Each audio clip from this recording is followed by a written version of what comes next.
Corona महामारी के दौर में इस समय विद्यालय पुनः ओपन हो गए हैं और 1 अप्रैल से सभी बच्चे 1 से 8 तक और ऊपर के सभी बच्चे आना शुरू हो गए हैं।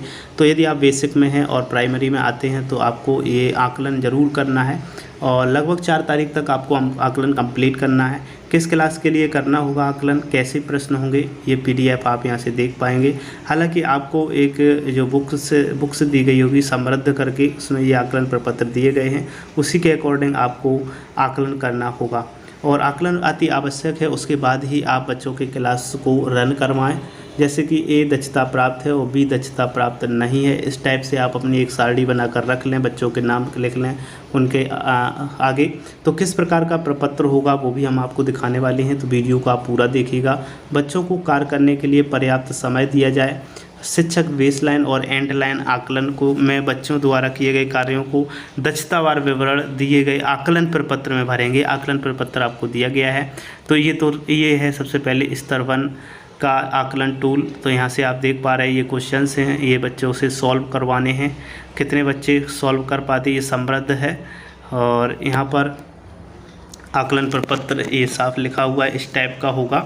और कक्षा 1 और 2 के लिए किसी भी प्रकार का बेसलाइन आकलन नहीं किया जाएगा। आकलन जो प्रपत्र है उसमें दक्षता आधारित ये आकलन होगा। कक्षा 1 और 2 में बेसलाइन आकलन नहीं किया जाएगा, साफ इसमें लिखा हुआ है, यहाँ पे आप देख भी सकते हैं नोट में। किसी दक्षता के लिए दिए गए सभी प्रश्न के सही उत्तर देने पर A ग्रेड दिया जाएगा। अब यहाँ पर जो प्रपत्र है आपका वो है सतत आकलन प्रपत्र। जैसे डेली आप पढ़ाते हैं, बच्चे के नाम यहाँ पर लिखे होने चाहिए इन कॉलम्स में, और यहाँ पर कौन सी दक्षता उसने प्राप्त कर ली है उस बच्चे के नाम के सामने आप टिक लगाइएगा या तारीख भी डाल दीजिएगा और बेहतर रहेगा।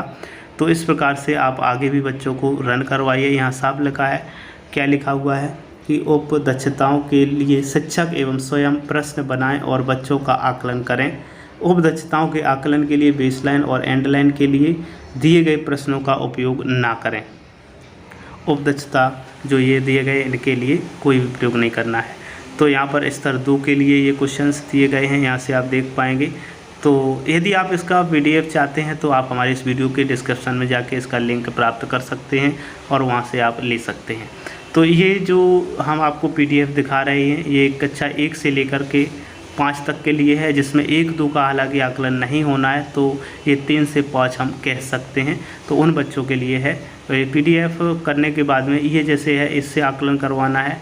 तो जब बच्चे को आकलन आप करवाएंगे तो ये पढ़वाना है कौन सा शब्द पढ़ पा रहा है, जो भी शब्द उसने सही पढ़ा है तो ये आप शब्द बच्चों के नाम यहाँ पर डल जाएंगे और यहाँ पर जो शब्द सही पढ़ा उसमें एक भरिएगा, यहाँ पर कक्षाएँ डलेंगी और जो शब्द नहीं पढ़ पाया उसने सही उसको में 0।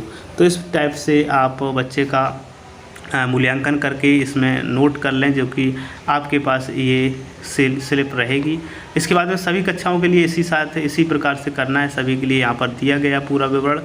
तो आप करिएगा और किसी भी समस्या के लिए आप हमें कमेंट ज़रूर करिएगा, यदि मेरी हेल्प बन सकेगी तो करेंगे। तो ये तो था हिंदी का।